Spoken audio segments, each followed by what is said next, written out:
இந்த வீடியோவில் நம்ம எதை பற்றி பார்க்க போகிறோம்னா, ஆர்டி அட்மிஷனை விரைவில் தொடங்க வேண்டும் என்று கம்யூனிஸ்ட் கட்சி தற்போது அறிவிப்பு ஒன்றை வெளியிட்டுள்ளது.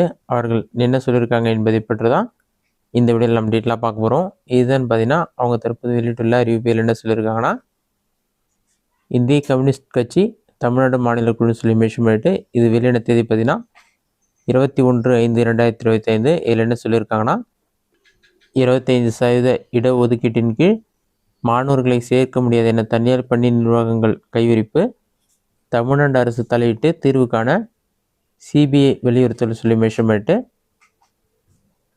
கட்டாய கல்வி உரிமை சட்டம் 2009 படி ஏழை எளிய மாணவர்களுக்கான 25% இடஒதுக்கீட்டிற்கு தமிழக அரசு தனியார் கல்வி நிறுவனங்களுக்கு தர வேண்டிய தொகை நிலுவையாக உள்ளது என்கிற காரணத்தை முன்னிறுத்தி ஆர்டிஐ படி 25% இடஒதுக்கீடு கொடுக்க முடியாது என தனியார் பள்ளிகள் தெரிவித்துள்ளன.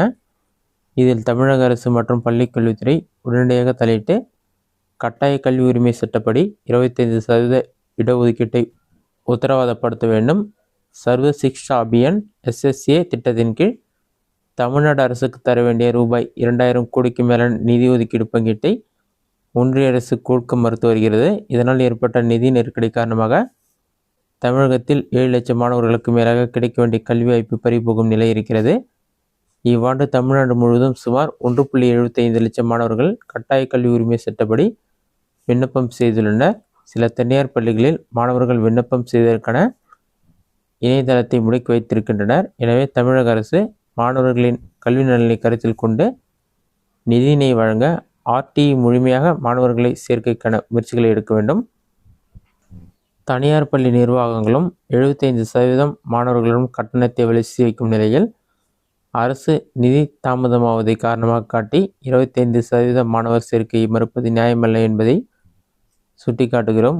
ஒன்றிய அரசு கட்டாய கல்வி உரிமை சட்டத்தையே முடமாக்கும் வகையில் இச்சட்டத்தின் கீழ் வழங்க வேண்டிய நிதியை மாநிலங்களுக்கு வழங்காமல் தனியார் பள்ளி நிர்வாகங்களுக்கும் பாதிப்பை ஏற்படுத்தி மாணவர்களின் கல்வி வாய்ப்பு மறுக்கும் வகையில் நடந்து கொள்வது வன்மையான கண்டனக்குரியது. ஒன்றிய அரசிடமிருந்து நிதியை பெறுவதற்கான முயற்சியை மேற்கொள்ளும் அதே நேரத்தில் தனியார் கல்வி நிறுவனங்களில் ஆர்டிஐ சட்டப்படி மாணவர்கள் சேர்க்கைக்கு எவ்வித இடையூறும் ஏற்படாத வகையில் நடவடிக்கை எடுக்க வேண்டும் என்று இந்திய கம்யூனிஸ்ட் கட்சி மாநில செயற்குழு தமிழ்நாடு அரசை வலியுறுத்துகிறது சொல்லி மென்ஷன் பண்ணிருக்காங்க. இதுதான் தற்போது கொடுத்துருக்க அப்டேட். தமிழ்நாடு அரசு இந்த ஆர்டி அட்மிஷன் விரைவில் ஓப்பன் பண்ண சொல்லிட்டு இந்த அறிவிப்பு வெளியிட்டிருக்காங்க. மத்திய அரசு நிதி ஒதுக்கியுடன் உடனடியாக இந்த ஆர்டி அட்மிஷன் ஓப்பன் ஆகும் என்று எதிர்பார்க்கப்படுகிறது. இதுதான் தற்போது முக்கிய தகவல். இந்த வீடியோ பிடிச்சிருந்தா லைக் பண்ணுங்கள். இந்த வீடியோவில் வேறு சின்ன டவுட் இருந்தால் கமெண்ட்ஸில் கமெண்ட் பண்ணுங்கள்.